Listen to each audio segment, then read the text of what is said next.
afternoon. For me, it's good afternoon, right? How's everything? Everybody okay? A bit less. But anyway, very nice to travel to Manila. It's nice people here.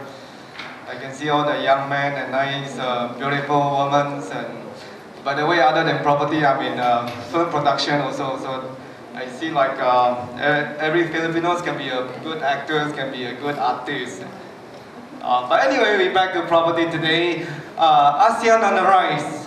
We are talking about cultures, we are talking about diversified kind of cultures, multiracials. We are talking about integrations, which is coming up. I hope I can reach here. Can I reach? Okay, right. Well, when you talk about investments, by the way, I invest more than 1 billion ringgits of property in the past 5 years. For what I've been talking in general, we are talking about, I'm only talking on the property that I want to invest. And I'm only talking about in the eyes of as an investor. So for later, I'm going to show you how we invest. And of course, being a realtor, we hope we have a choice to market the best in the market. That makes you easy because when we talk about buying property or selling properties, we are not talking about 1 unit, we are talking about 50 units, 100 units, and that kind of things is only works for people like you, travel all the way to Manila to talk about it. Anyway, everything is about forecast, and I have been doing forecast for 8 years, and I need to have this control right to the talk. Okay? Because I'm going to run very fast, I only given 45 minutes. Okay, the flow has gone. Okay, I'm sorry. Oh, I'm going to run very fast if you can make. Okay. Say next. Yeah. Right next, yeah.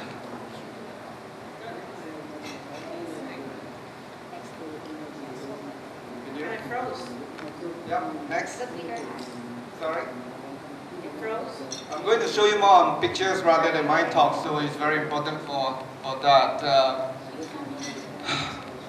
Okay, when I talk about property forecast, I only want to talk to you about ASEAN property investment, and I only talk about this is a lifetime opportunity to invest in ASEAN. That means that after this, you have no more in your lifetime can find such a good opportunities to invest in ASEAN in properties. Next. I've been doing all this, and since 2011, when I have my forecast stock, I put it up at ASEAN, that means Southeast Asian market is in the rise. I've been promoted next, promoted it to a lot of places like next, and then very hard for me to talk. Okay, since like 2011 until 2012, I've been looking into something like shift in property focus. By the time of 2001, when I went to China, I told them, at the point of time, you know that was very hot market in Hong Kong, Singapore, Taiwan, Beijing, and places like that. And I forecasted the shift in property investment opportunities will fall into ASEAN country, particularly started from Malaysia, then it goes to like Myanmar, which is coming up next year, and Thailand, and sorry. Okay, and sorry, it's working now. All right. Okay. All right. Those are all the talks I've been presenting in the end of this year. It's moving faster. And even in 2015 this year, we are talking about other war. We are no longer talking about a simple property investments. In 2014, when we talk about moving into ASEAN countries from not just from ASEAN, not just from Asia, we are talking about the whole world. The destination, the investment destination, move to ASEAN, and by 20. In 2010, when I have my financial forum stock in Shenzhen, I made a forecast. I said that this is a golden 10 years for ASEAN, started from 20, go back to the last two.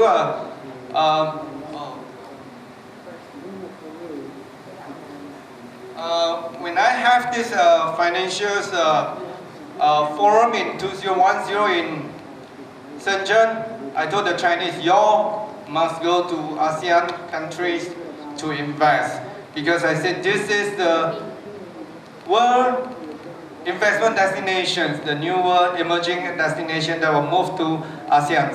And I said that the highlight in Southeast Asia will be a new destination for investment.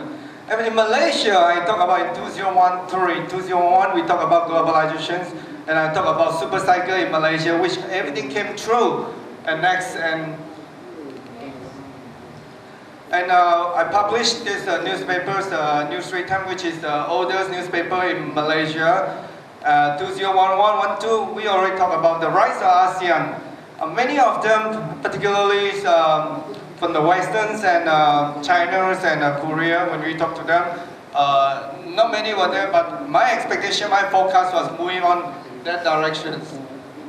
Of course, this year we came up with this ASEAN Property Review magazine. And very particularly, I put this topic, ASEAN under construction, is no longer talking, no longer planning, no longer a potential. The whole Asian, Southeast Asian countries go a serious under construction. From infrastructure to property projects to many others, which I've been traveling on all ASEAN countries, together with most of the world major, biggest, largest companies, and investing in all the infra, investing in all the property. Example, the China, Lucia, one of the biggest infrastructure company, investing 21 projects in Laos. Now, when you talk about this, ASEAN become a place that property investors, particularly to Taiwanese, we have brought them to ASEAN country. Now earlier they were in Thailand, now in Cambodia. Years before was in China, in Malaysia. So people are moving around ASEAN country to invest. And all eyes on ASEAN property, as well I mentioned. I gave this name in 2001 through, I said, the era of Greater Sea, Southeast Asia. It's the greatest time to invest, and here we're talking about ASEAN. The potential is just like a sleeping dragon like China. 100 years of non-property investment types of business, and once it started, it's crazy. It's like in history, there's never been that kind of property boom in the world. That was China's. And that moves to Southeast Asia. Southeast Asia has been a place for the past 50 years, has been so diversified. When we go to one country to the other in Southeast Asia, we really have a feeling like going to a foreign countries. But for people like Malaysian and Singaporean, when you go to China, go to US, go to UK, we feel a bit more local than going to the neighboring countries. So you can imagine that it's so diversified. And now we are talking about integration. So when integrated into one economic zone where is our AEC, my God, you're going to imagine the power, 600 over million people, and the whole ASEAN's development is going to be a history. It's going to be a development that you won't believe. So when you talk about AEC being a single opportunity, a single economic zone, that opportunity is a greatest integration, and that is going to be from infrastructure to economics and to cultural exchange and to languages and all things. That, remember, they're sleeping for 50 over years, and now there is development going to all. Right, and Malaysia, of course, is one of the places that overall the whole development in ASEAN making cost rising all over the place. But however, Malaysia at this moment are running a little bit low, and in terms of property prices remain quite low. The rest of places, if you have done your research, Cambodia increased 2 times, and Myanmar is coming up, and in the Philippines also the same. Singapore even dropped a bit, but it has been high in that. So when you look into that, the ASEAN country out of 10, you can imagine all the possible things. When you say under construction means things are moving on. If you are not coming in for these couple years, you may be really late. And again, this is the lifetime opportunity I'm talking about. More than 99% of tariff has been removed, and 90% of AEC kind of condition has been complied. So when you talk about this, we are no longer talking about planning, we are talking about property investment. It's right time to get into it. It's a new era where Southeast Asia already become committees. Just in 2014, based on the news on a paper from China, from Thailand, Malaysia, Singapore, Philippines, and Indonesia, the FDI itself is more than used to be the world factory China. It's like, the figure is not here. It's more than the whole China. China used to be a world factory. Everybody knows about the whole world investing in China. But now just 5 small ASEAN countries, the total FDI in 2014 is more than China. So we are talking about, is it a economic superpower? This is covered in my magazine that we thought about ASEAN countries, Southeast Asia become the next economic superpower, and when is it? So when we talk about ASEAN, we're talking about a lot of things. We talk about political advantage. That is a place that doesn't matter Americans or Chinese or Japanese, they are targeting on that. A strategic location making politically very attractive. Now we're talking about urbanization. This is the largest, one of the largest after China. China has in history, one of the largest urbanizations and the migrations. But we are talking about ASEAN countries also having such kind of things happening. And of course, it's very young population and a competitive labor cost, which is going to replace China as a world factory. And we're talking about a huge market because it's a rising of middle class people, a huge emerging market and changing economic forms and social status, social structure. All these will make property development, property prices gone up quick and high. When we talk about political advantage, we talk about Americans. President Obama is making quite a number of trips to ASEAN to visit, talking about return to Asia after 9/11. Return to Asia. There are a lot of business, a lot of political agenda, a lot of other things. And while China then will say will do the same. So they have Li Keqiang, the deputy, the premier, talking about decade. New diamond decade with all the ASEAN leaders, and they start moving on with the Mekong River's developments. And now, just lately, all the ministers in Mekong River are signing a special treaty or special agreement on a special economic zone in Mekong River. So with all this development, we know about even the less developed countries like Myanmar, Laos, Cambodia, plus Vietnam and Thailand. So everything is moving fast. And they're part of the world as well. And China government come up with the maritime Silk Road, which is going to back to the old time to travel to South America, Africa, and Middle East, and passing by Indonesia, Thailand, Malaysia. So it's bringing a lot of business. It's I think 20 billion of investments in Malaysia has been because of this plan. Second, we are talking about populations in Southeast Asia. We are talking about the labor force, and we are talking about the market. With the population moving very fast, spoken to Filipino friends, from 50 over million, 90 over millions now in Philippines. We have 100 millions, and we have 42 millions in this 400 over millions in Indonesia. The whole area is more than 600 million of population, in which even the Chinese businessmen think that is a bigger market than China itself. Bringing in water manufacturers, they say the Southeast Asian have no winter time. They can drink 4 seasons. In China, they only get 1 season. People tend to drink a lot. So even 1.2 billion of population, basically divided by 4, only 300 millions of water people require. In Southeast Asia, we are talking about 600 million people. We are talking about 2.4 billion kind of markets.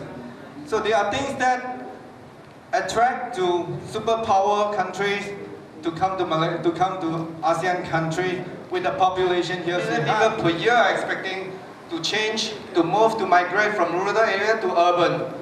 This kind of migration will create the housing needs and pushing up the price in the city center. And we know that people tend to invest only in the globalized and city areas. So when you talk about this, Malaysia itself basically have the highest middle class income people of 70 over percent. And therefore, for most of my talk, actually I study more about Malaysian properties. But now it has been, in the case that it has been regional. Regional means that most of my investors, we are not talking about Malaysian property. I was in Cambodia 2 weeks ago. We were talking about Cambodian properties. We are now in Philippines. The Philippines, we talk about the property here. After I view it was quite impressive. And I think this is one of the places going to boom very much. Where Myanmar, for example, 3 years ago when I have friends of mine have a wooden, small atap house so-called, from $10,000 can turn into $30,000. However, it's still less developed or lower in terms of price. But can you imagine that these people moving double, 3 times of income? It will make a big difference. It will make a big economical impact. Yangon, for example, friends of mine having a development there, the price can be as high as Kuala Lumpur. Even the infra, even the economics is in a different bracket. So when you talk about Myanmar even moving up, then we're talking about the whole ASEAN, the populations. We are talking about the whole world in general, all the developed countries in the age of about 40, and Japan 45. American, of course, have migrations that give it 36.8. We are talking about mainland China in year 2100. The average age in China going to be 52 years old. When you talk about that kind of age, you can imagine that what type of business we are talking about. So in Southeast Asia, we are talking about the richest we have is natural resources. The God-given, very much minimum natural disasters. And a very good place for retirement, tourism, and medical tourism as well. So when you look in the neighboring country, particularly to Japan, China, Taiwan, and we know that there is a big difference and they're creating a good business opportunity in property investment. Looking back to Southeast Asia, Indonesia is only 27.2 years old. Vietnam, 27, Malaysia, Myanmar is about 27, and Cambodia is the youngest, only 22. And when you look into that, the labor force, the productivities, the performance is fantastic.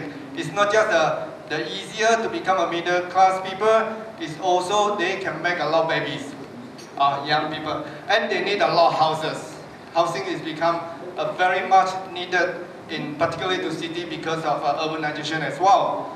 So when you look at this labor force, is increasing about 20% in Laos, the first one, and then in Malaysia, Thailand, Indonesia is about 15%.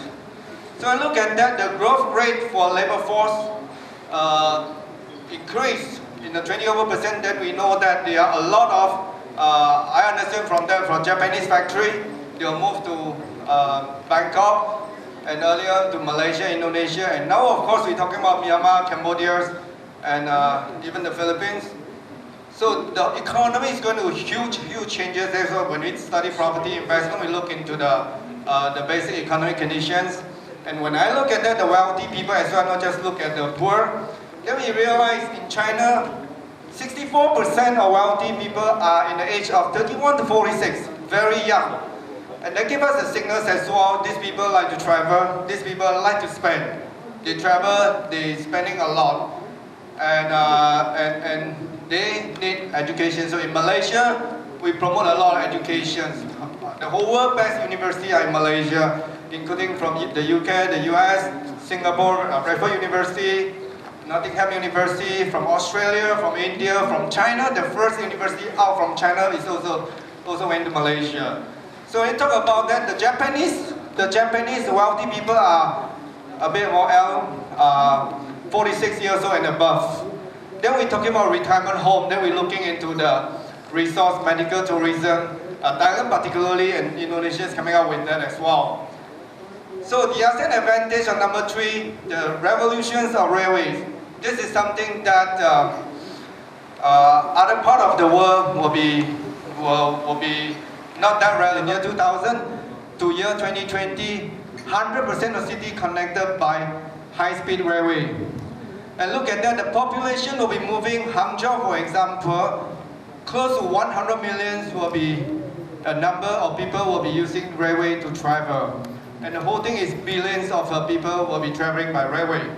And that makes a big difference when I study in China on all the property developments for all the trains, railways, you see how it's a big difference. And now it turned into Myanmar, turned into Vietnam and Singapore and Malaysia. Now they are going to, we are talking about here in the whole world, cannot see much, but in China you have about 11,599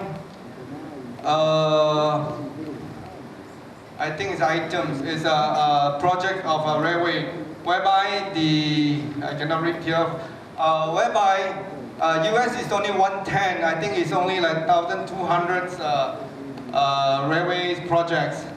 And in China itself, it's almost heart of the world. I remember in the 80s before I went to US to study, American taking 40 or 60% of the road, the town's road. And now China taking over is on the railway. Then we're talking about China is working out something 2,200 kilometers from Guangzhou to Beijing, high-speed railway train. High-speed railway from 22 hours of traveling time, reduce it to 8 hours. This is unbelievable. And of course they are talking about also to move Beijing to Seoul, to South Korea under HSR proposals. So when you talk about railway, this is actually changing the whole property investments landscape, and we are working out on that closely. In Malaysia to Singapore, for example, taking a KTM takes 9 hours and bus 6 hours, and when you take a flight from Earth to go to airport and airport to Singapore and come down is 44.2 hours. Now, we are building HSR from Singapore to Kuala Lumpur, it takes us only 2.5 hours. So Kuala Lumpur become a regional or become a place that Singaporeans corporate or even regional office will be set up. So for a day trip, you can go from Singapore to Kuala Lumpur. So that is what we say, Southeast Asia will become a region, and when it turns into be connected even by rail. Now when you talk about urbanization and infrastructure development, this is going to change the whole investment destination. Hotspot, for example, we are changing it every day. When you talk about urbanization, you look at in 1950, only New York, Tokyo, and Paris and London are big cities, but in year 2001, right now, most of the major big cities, even most of the highest buildings are in Asia, and not just China, but also Southeast Asia, India, for example. So you can imagine that those are the city we are talking about urbanized in 2020, most of the big cities will be on that. Now we are talking about housing, we are talking about property investment, of course. The income of the people per capita, the spending powers and the number of people, and the social kind of forms, how they change their living. We know about in Australia, most of my friends have one resort on the top of mountain and one by the beach and one in the city for living. That is going to happen in Southeast Asia. You know, the wealthy people are getting 2-3 houses. For example, all of us, we have 5-10 houses easily. So you can imagine that this is going to happen, and real estate transaction is going to be huge. Years before in Southeast Asia, there are not much transaction. When I was in Bangkok about 8 years ago, people told me that we never change our house, we stay for life, we don't want investments. But now when you go to Bangkok, even Phnom Penh, even Hanoi, everywhere, people are moving houses, changing. So that's why I meant lifetime opportunities. When you talk about urbanization, you can see all the Southeast Asian countries from Cambodia to Vietnam, all those are below like 20, I think 20 over percent. Singapore, of course, almost 100%. Malaysia, example, is 73%. 73%. In average, Southeast Asia only got 45% of urbanization. All right. So of course we can expect a traffic jam. That's why when railway come in, when all the infrastructure change, we are talking about property investment. I'm not talking about everywhere in Southeast Asia you can invest. I'm talking about hotspot. I'm talking about how you identify, how you put your investment. Of course, being a realtor, you have to know where the hotspots are, and then you have to market the right property, for example.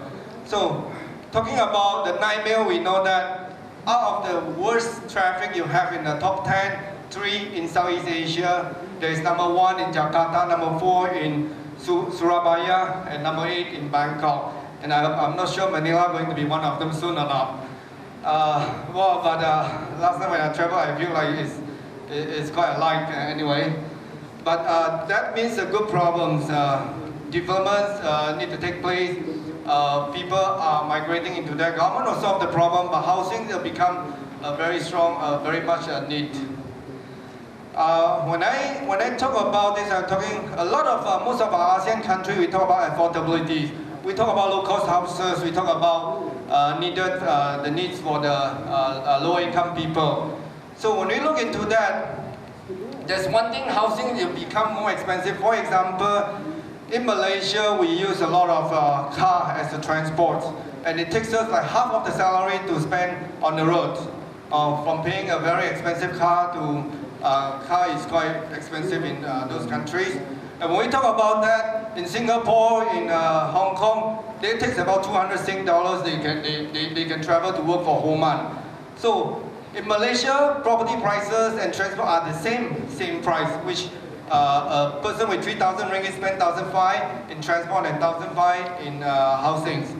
This thing going to change, the whole social going to change, because we are building MRT, we are building a lot of infrastructure, and we are traveling even to other countries, not by driving or interstate, and affordability becomes higher, income become higher, and those people are upgrading their houses. So we are talking about the other market upgrading to bigger houses, to urban houses, things like that. So when you look at that, yes, some other countries are not yet, like example, Yangon in Myanmar, 34.6 in cost of living.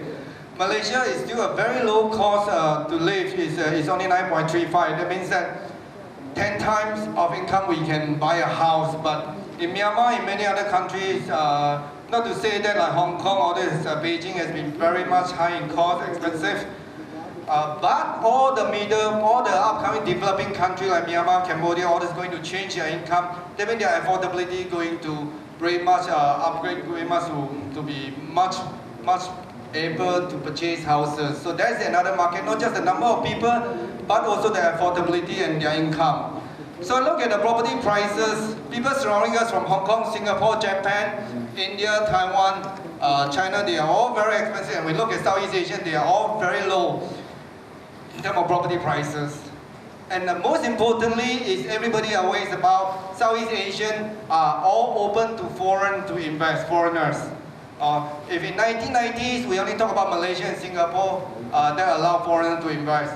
But now, end of the year, Myanmar changing the rule, and cabinets in Indonesia tabled and changing the policies. Cambodia are moving to all the strata for foreign to invest. Laos is moving up to that area. The Philippines, this morning I heard about the same. So the whole Southeast Asia going to open to foreigners to invest. And you can imagine that when you talk about investment, we talk about the changes, we talk about the market, and that is the lifetime changes, lifetime opportunity you have. So, and when we look at the area on the zone earlier, I mentioned the whole Southeast Asia are nearer to those investor group that is from China. Of course, Chinese are more towards Europeans.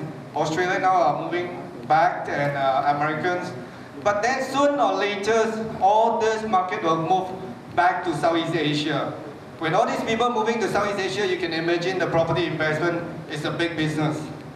I can guarantee you as a realtor that this is the biggest ever in history you're going to have. So you should expand your business and setting up all your branches in all ASEAN countries. There are 10.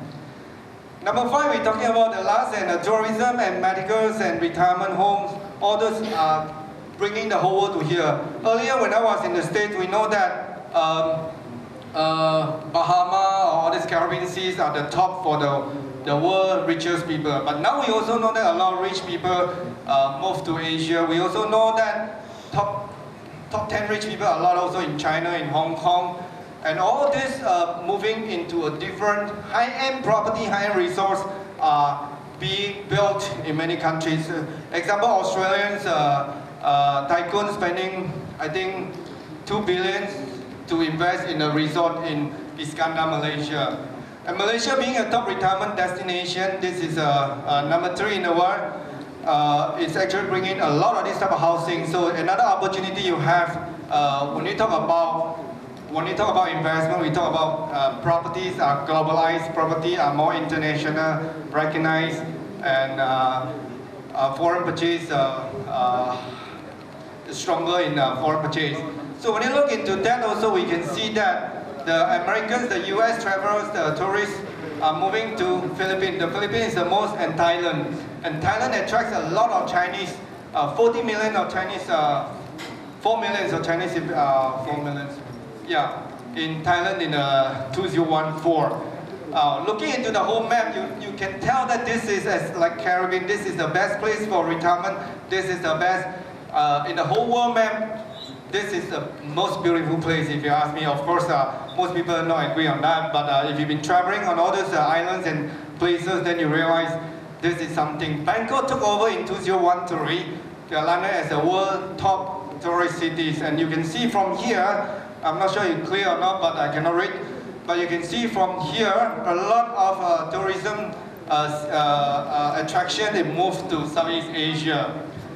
The other thing is the medical. Medicals. If you're aware about China medical, we talk about 2010. The Chinese average age in China is 52 years old. We talk about a sudden change in China's economic reforms and a lot of rich people and medical concern, health concerns and medical problems. We talk about the people, even the age, the weight, because of time concerns, so I'm going through very fast. We know about all those requirements making Southeast Asia a best haven, a place for medical tourism. Indonesia, for example, 600 millions of dollars going out, and most of them, 2/3 of them go to Malaysia for tourism, for medical tourism. And Indonesian government, because of that table, one bill want to promote Indonesia itself to be a medical tourism. In Thailand, for example, 1.2 million of people traveling to Thailand for medical tourism purpose.